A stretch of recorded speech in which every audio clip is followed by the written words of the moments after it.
So I was in BHU, and that particular conference was organized by close RSS, pro RSS people. And there so many questions were put to me, but I tried to give answers on the basis of facts. For example, they asked me about terrorism.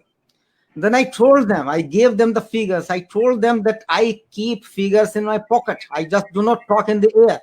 And the figures tell me that in last 30 years, there have been 35,000 terrorist related deaths in India. And out of these 35,000, only 1,500 are alleged to have been committed by Muslim organizations. Just 1,500. And that too is an allegation, not proved.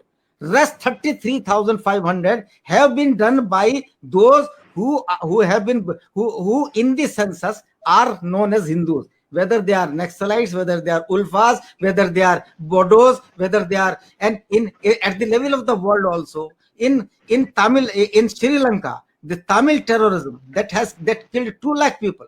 So when I gave them the figures, they all became silent. They had no answer.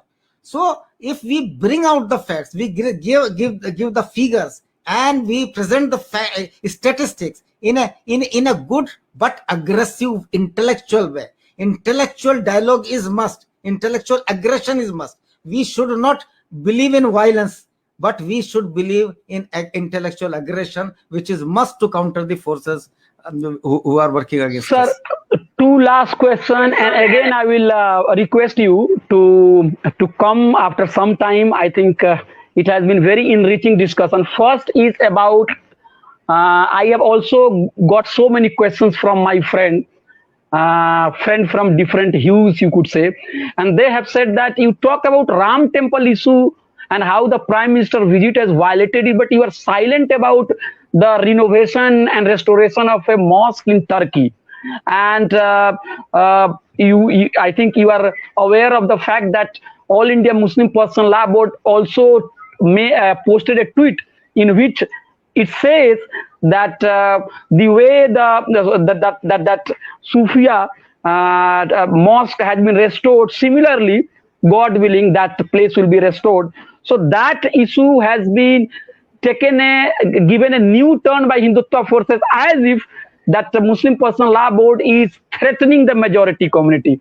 That aside, I am just asking that if I am a Muslim, and if I believe that vegetarianism should be critiqued at all levels, how could I support a similar vegetarian politics elsewhere in the name of Islam and in the name of Muslim society? Sir, your take.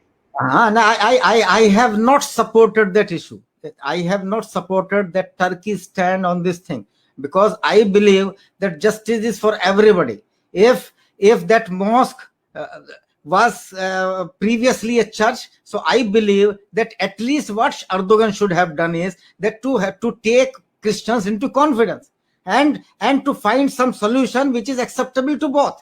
So I have not supported that particular act of Turkish government, because this creates confusion in Islam. Even Prophet Muhammad sallallahu alaihi wasallam clearly told that the place of worship of any other community should not be touched. Even Hazrat Umar, who was the second caliph, he clearly gave guidelines that no place of worship shall be destroyed or changed into mosque. So that thing is very much clear. But there are certain legal issues related to this that I